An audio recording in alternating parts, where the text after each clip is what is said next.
दर्शकबिन सूर्य विनायक धुलीखेल सडक विस्तारको काम 60% सम्पन्न भएको छ। निर्माण सुरु भएको यस अवधिमा सर्भिस लेन र फुटपाथ सहित 6 लेनको सडक निकै आधुनिक र व्यवस्थित ढङ्गले निर्माण भइरहेको छ। यस राजमार्गलाई समयमै सम्पन्न गर्नको लागि 2 खण्डमा विभाजन गरेर काम भइरहेको छ, जस अन्तर्गत यस अवधिमा 2 किलोमिटर सडक कालोपत्रे गर्ने काम सम्पन्न भएको छ। आधुनिक र व्यवस्थित ढङ्गले निर्माण भइरहेको यस राजमार्ग अन्तर्गत साँगामा अन्डरपास निर्माणको काम पनि एकसाथ अघि बढेको छ। सूर्य विनायकदेखि धुलीखेलसम्म 3वटा पुल समेत निर्माण हुनेछ। यसै विषयमा केन्द्रित रहेर तयार पारिएको थप एक रिपोर्ट। धुलीखेल सूर्य विनायक सडक निर्माणको काम आगामी बर्खा अघि पहिलो तहको कालोपत्री सम्पन्न गर्ने गरी अघि बढेको छ। बढ्दो ट्राफिक चापको कारण विस्तार भइरहेको यस सडक खण्डलाई बर्खा अघि नै पहिलो तहको कालोपत्री गर्ने लक्ष्य अनुसार काम अघि बढेको हो। सूर्य विनायकदेखि धुलीखेलसम्मको 15.8 किलोमिटर सडक निर्माण अन्तर्गत स्ट्रक्चर निर्माणको काम करिब 95% सम्पन्न भएको छ। सडक निर्माणको कामलाई छिटो सम्पन्न गर्नका लागि 2 खण्डमा विभाजित गरेर काम भइरहेको छ। निर्माण सुरु भएको 3 वर्षको अवधिमा यस आयोजनाको भौतिक प्रगति 60% सम्पन्न भएको छ। बाँकी कामलाई 1 वर्षभित्र सम्पन्न गर्ने लक्ष्य अनुसार अहिले काम अघि बढेको छ। सडक विस्तारको कामलाई यथाशीघ्र सम्पन्न गर्न पहिलो तहको कालोपत्रेको काम सुरु गरिएको सूर्य विनायक धुलीखेल सडक आयोजना कार्यालयका प्रमुख विजय महतो बताउनुहुन्छ। यो सूर्य विनायकदेखि धुलीखेलसम्म अहिले एक्जिस्टिङ 2 लेनलाई हामीले 4 लेन डेडिकेटेड 4 लेन र त्यस पछाडि सर्भिस लेन 2 लेन दायाँ बायाँ गरेर 6 लेनमा अपग्रेडिङ गर्दैछौँ र रोडको काम 2टा ठेक्काबाट भइरहेछ।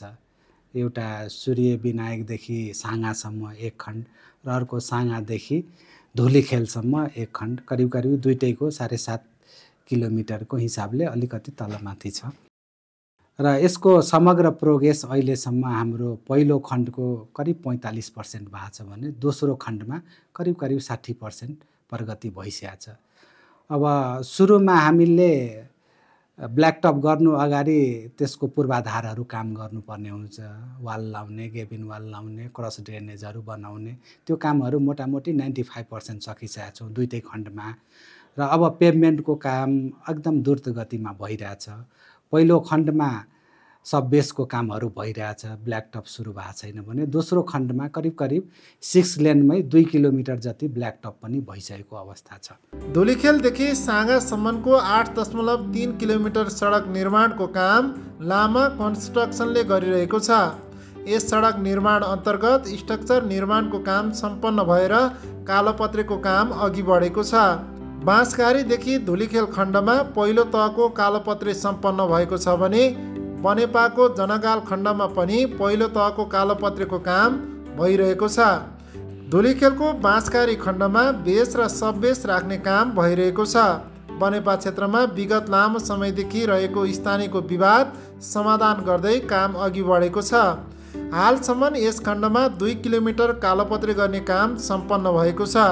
सडक निर्माणको काम तीव्र गतिमा भइरहेको सूर्य विनायक धुलीखेल सडक आयोजना कार्यालयका इन्जिनियर विष्णु पाण्डे बताउनुहुन्छ। सूर्य विनायक धुलीखेल सडक अन्तर्गत साँगादेखि धुलीखेलसम्म 8.3 किलोमिटरमा सडक निर्माण कार्य भइरहेको छ, जसमध्ये करिब 2 किलोमिटर हामी डिबिएम कालोपत्रेको कार्य सम्पन्न गरिसकेका छौँ भने करिब 4 किलोमिटरमा हामीले पेमेन्टको काम सुरु गरिसकेको अवस्था छ र बनेपा बजार क्षेत्रमा कलभर्टको कामहरू भइरहेको अवस्था छ। हाम्रो करिब स्ट्रक्चरको काम, वालको काम, ड्रेनको कामहरू करिब 90% हाम्रो सम्पन्न भइसकेको अवस्था छ। अब यो अवस्थामा हेर्दाखेरि यो हाम्रो बर्खा अघि यो सडकलाई अब अलिकति पहिलो तहको कालोपत्रे सम्पन्न गर्ने गरेर हाम्रो आयोजना कार्यालयले कसरी प्लानमा निर्माण व्यवसायलाई परिचालन गरेको अवस्था छ?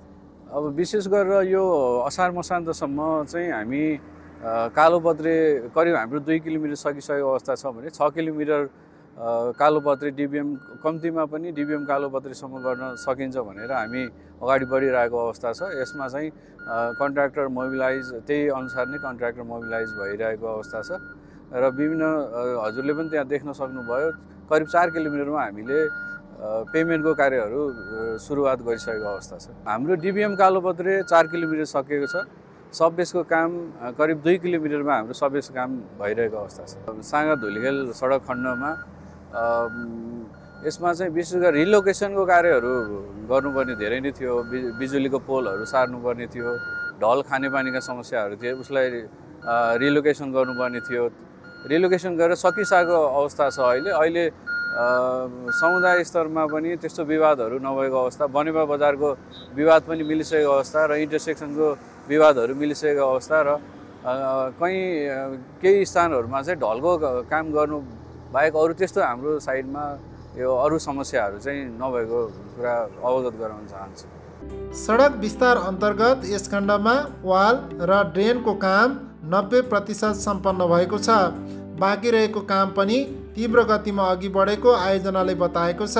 यस सडक निर्माणको काम 4 अर्ब 5 करोड 64 लाख रुपैयाँमा लामा कन्स्ट्रक्सनले गरिरहेको छ।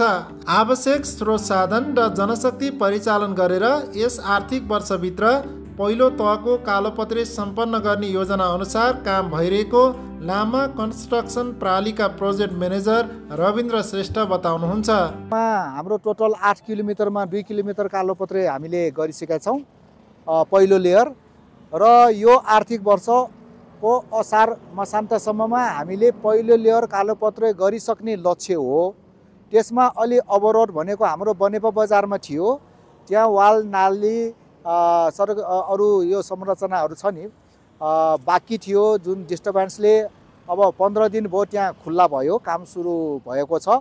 अब हामीले त्यहाँ पनि यही अबभित्र चाहिँ पहिलो लेयरको ब्ल्याक टप सकाउने लक्ष्यका साथ हामी अगाडि बढिरहेछौँ। अरू अवरोध आएन भने यो आर्थिक वर्षभित्र हामीले पहिलो लेयरको कालोपत्री सकाउने हामी लक्ष्यका साथ हामी अगाडि बढेका छौँ र त्यसको लागि चाहिने यन्त्रहरू भयो, मेसिन औजारहरू, म्यान पावरहरू हामीले मोबिलाइज गरेका छौँ र निर्माण सामग्री पनि हामीले अहिले पुरा आइरहेछ। अहिले समस्या छैन, हामी गर्छौँ भन्ने साथ हामी अगाडि बढिरहेछौँ। 1 वर्ष समय थप्ने गरी एउटा सिफारिस आयोजनाले गरेको छ र त्यही अनुसार हामीले 1 वर्षभित्र सक्ने गरी एउटा हामीले समेत एउटा वर्क तालिका भनौँ न, कामको तालिका बनाएका छौँ। हामी सक्ने लक्ष्यका साथ चाहिँ हामी गइरहेछौँ। अहिले तोकिएको समयमा हामीले काम सम्पन्न गर्न नसक्नुको प्रमुख कारण भनेको यो युटिलिटिज रिलोकेसन भनौँ न। त्यसमा बिजुलीका पोलहरू, पहिले यहाँ रुखहरू पनि थिए, खानेपानी ढल निकासका यहाँ बजार एरिया र सबैतिर चाहिँ छरपस्ट सबैतिर थिए। यो सार्नमा निकै ढिलाइ भयो र यो हाम्रो स्कोपमा थिएन। यो सार्ने चाहिँ आयोजनाले गर्नुपर्ने हो। उहाँहरूले स्थानीय संयन्त्र जस्तो ढल निकास, खानेपानी विभाग अथवा यो स्थानीय नगरपालिकाहरूसँग समन्वय गरेर सार्दाखेरि चाहिँ समयमा भन्दा ढिलो सार्न गएकोले हामीले समयमै यहाँ फिल्डमा काम गर्न पाएनौँ। भन्नुको मतलब साइट क्लियरेन्स टाइममा नभएकोले यो ढिलाइ भएको हो। धुलिखेल सूर्यविनायक सडक खण्ड अन्तर्गत 3वटा नयाँ पुल निर्माण हुनेछ। 2वटा पुलमध्ये महादेव खोलामा पुल निर्माणको काम धमाधम अघि बढेको छ भने बनेपाको पुल बजारमा निर्माण हुने पुण्यमाता खोलामा पनि पुल निर्माण सुरु हुने भएको छ। आयोजनाले डिजाइन एन्ड बिल्ड अन्तर्गत पुल निर्माण गर्ने सम्झौता गरेर अघि बढाएको छ। पुल बजार क्षेत्रमा हुने डुबानको समस्यालाई समाधान गर्दै हालको पुलभन्दा अब बन्ने नयाँ पुलको उचाइ बढ्ने भएको छ। त्यसै गरी जगातीमा पनि पुल निर्माणको काम सुरु हुने भएको छ। 3वटै पुल एउटै निर्माण व्यवसायी मार्फत निर्माण हुनेछ। सडक एवं पुल निर्माणको कामलाई गुणस्तरीय रूपमा सम्पन्न गर्नको लागि आयोजनाबाट खटिएका प्राविधिकहरूले नियमित रूपमा चेक जाँच र सुपरभिजन गर्ने गरेको सूर्यविनायक धुलिखेल सडक योजनाका प्रवक्ता अन्जु परियार बताउनुहुन्छ। क्वालिटी कन्ट्रोल एकदमै इम्पोर्टेन्ट विषय हो। यो क्वालिटी कन्ट्रोलको लागि चाहिँ हामीले यो standard specification off road and bridges भन्ने हाम्रो त्यो अनुसार चाहिँ हामीले निरन्तर कार्यालयको तर्फबाट इन्जिनियर, साइट इन्जिनियर सबैजनाले चाहिँ निरन्तर सुपरभिजन गरिरहेका छौँ र यसमा चाहिँ अब ल्याबका कुराहरूमा चाहिँ यो हाम्रो कन्ट्र्याक्टरको बिओक्यूमै पनि ल्याबको फ्यासिलिटी छ र ल्याब सेटअप पनि छ।